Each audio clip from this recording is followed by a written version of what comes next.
So what I want to do now is I want to unlock some simple secrets on trade development. This is not rocket science. The market works in three different fashions: up, down, and sideways. The idea is the best trade is always going to be geared towards the prevailing trend. You're also going to get these counter trend moves that are also tradable. But the easiest way for new traders to develop a very, very simple trade idea is by doing something very simple just like this. First and foremost, this is a daily chart.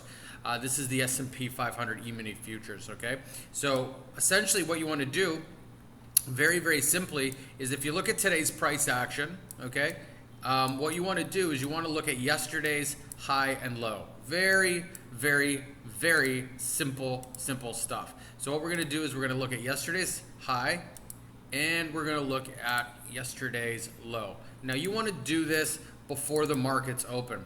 Once you've got that range, okay, the range being 38.42 over 37.53, once you've got that range marked out on the daily chart, which is one of the most important charts, you then want to ask yourself very, very simply, where is yesterday's high and low with respect to the 20-day and 200-day simple moving average?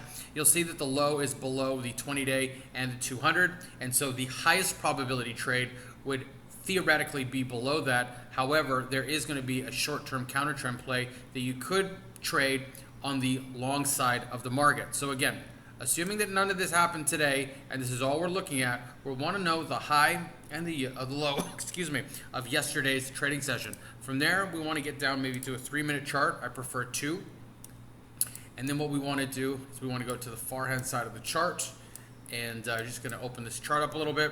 And then what we will do is we will look at yesterday's high and low. And you can see that price action today absolutely explodes and then starts to trend. So ultimately, trade development works like this. We understand yesterday's high, we understand yesterday's low, and we understand that today, price action moved up and long, okay? On the first pullback on this particular trade, right through here, price action pulls back into a key moving average while holding the 200-day and the 20-day simple moving average. So this area right through here is where you would start to develop your trade, and you would simply say that, okay, I understand that today's price action has taken out yesterday's price action high, and it is trending long.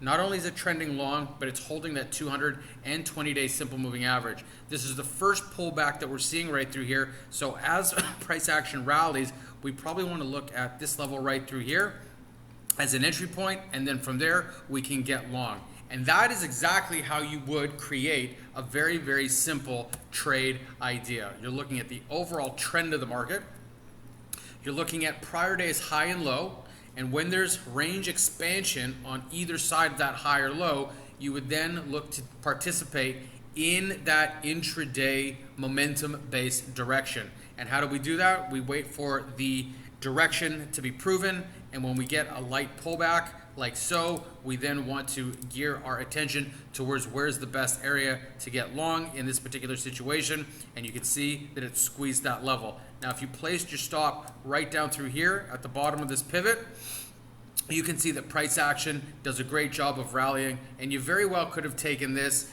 in terms of an intraday scalp from 38.88 until it closes below this 20-day simple moving average at 39.22. And if you're trading futures, one futures contract is $50 a point.